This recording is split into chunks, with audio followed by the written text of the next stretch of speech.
I was wondering whether I could install the actuators inside my moving columns. It'd allow me to do away with the awkward stabilising arms sticking out the rear, but it wasn't going to be a simple job. Committing to this would mean redesigning the support frame for the columns as well as the driver for the swing in order to bring the facade back in line with the front of the new location. It's a good idea to make a backup copy of your file save in these situations, just in case big changes don't work out. I stripped back the framework and pushed back the facade and began working on yet another new cradle for the swing and columns driver. This time around I placed the frames in sideways, which possibly made things easier to fit in. The new facade was also easy to install. Or so I thought. The facade was now thicker than a single brick, so the swing, in its new position, would now be occupying the same space as the front tiles. Watching the video back, this wasn't a complicated fix, though it would involve adjusting the newly built gear cradle, but for some reason I got quite confused at the time. The solution was to bring the swing arm out one unit and thicken the facade by 2 plates. From here I moved on to tiling around the log bridge, where I ran into yet another issue. I wanted the platform aligned with my columns, but when tiling it in the same way, the pattern didn't match up with the spike pit, and looking back at the columns, they didn't match up either. The whole project was clearly ruined at this point. There really was no recovering from this, so I felt it best not to spend any more time on it.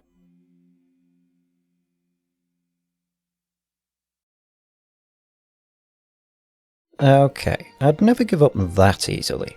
I've come way too far with this project to stop now. I just had to accept that my patterns wouldn't align. I needed to make some adjustments to the frame to install brackets for my faceplates to attach to. This was a little awkward as I had to give clearance around the gears, but the thin faces of the brackets gave me just enough room. Attaching a bracket to the frame here wouldn't align the side faceplate with the edge of the front face, but I found that attaching the bracket to the front face would give me the alignment. I had to make another alteration to the frame to get the rear plates in place before progress ground to a halt once more, trying to install the other side.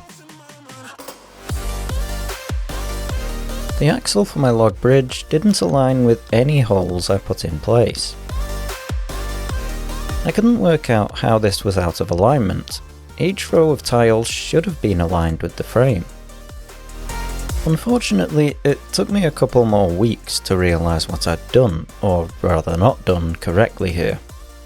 In the meantime, I decided to swap out the gear connector for a pair of universal joints, as it would allow me to place axles closer to the front facade.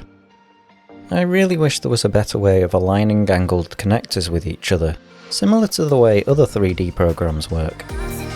Apparently LDCAD has a feature for doing this, so I may invest some time in learning the program.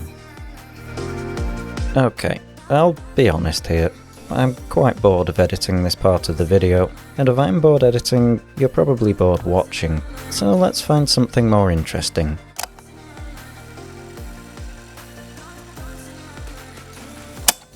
So in order to install the facade around my moving columns, I had to create this awkward depth increase using slopes. When I came to the edge of the build, the slopes looked a little ugly sticking out, made more so due to how the checkered pattern was matched throughout the build. I wondered whether I should try continuing the slope around the corner, but this looked so much worse. These kinds of minor details probably bother me more than they should, but I don't want to see the imperfections every time I look at it in future. I was trying to blend the sloping front of my facade into the edge of my build, with some less than stellar results. I also tried bringing the slope in by the edge of my spike pits, which certainly looked more appealing, but I still wasn't really feeling it. I tried again the flat edge design, but this time colour swapped the plates around the slopes to create a more prominent checkered pattern. I couldn't tile the side of the extension, so I had to use bricks with the studs facing forwards. I think this was the best looking option so far. As if I wasn't having enough trouble with the tiled facade idea, the underground tunnel took it up another level, as this had sides and a top. I first tried tiles seated on a plate, but the brown stripe was a little distracting. Bricks laid sideways were working quite well for that extension, so what if I used bricks throughout? This was the one. It looked clean and it was easier to install. There is a potential downside though. I wasn't much looking forward to the idea of placing the thousands of tiles across the front of the build, taking care to align each of them as straight as possible, and stacking 1x1 bricks was only going to be more difficult. The only thing worse than wavy lines is a single part out of alignment. To stop the bricks from twisting, I had the idea of using bricks with a stud on one side locked with Technic bricks, and as luck would have it, they were available in the colours I needed. While I was working on visual elements, I revisited my terrain contouring test. I was thinking about making the contours deeper, and maybe having windows to hidden passageways behind. I had to go quite large to make it around 4 studs deep, and it was going to require a lot of one very rare brick. So I didn't really feel the results were worth the potential cost. What do you think?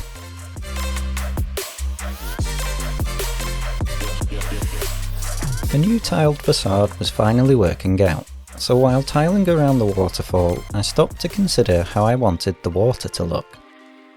Currently I was layering trans light blue tiles over azure plates, which I was happy enough with, but I was thinking about how Sonic can walk behind a few waterfalls in the game.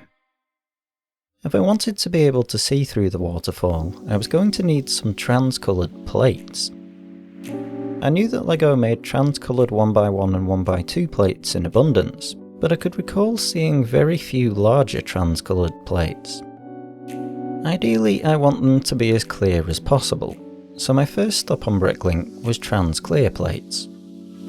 Sadly, larger plates hadn't been produced since the 80s, and I know parts that old tend to be quite cloudy, so this was a pass. Trans dark blue would be far too dark, so this was also a pass. Trans medium blue offered an 8x8 plate from the early noughties.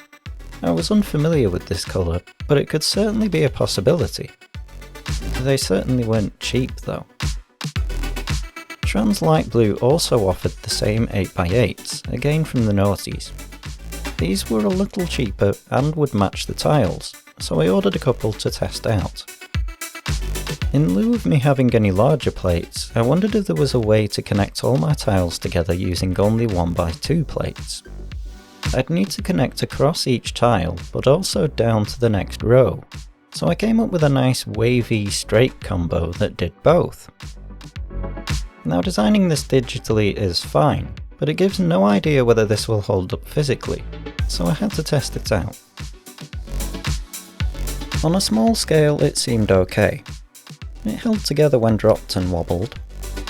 I wasn't sure about the transparency though. If the area behind was going to be an enclosed space, then would it be possible to see anything in there? I had considered using panels, but I thought they may look too much like windows, so I put a test design together for comparison. Does that look like a window?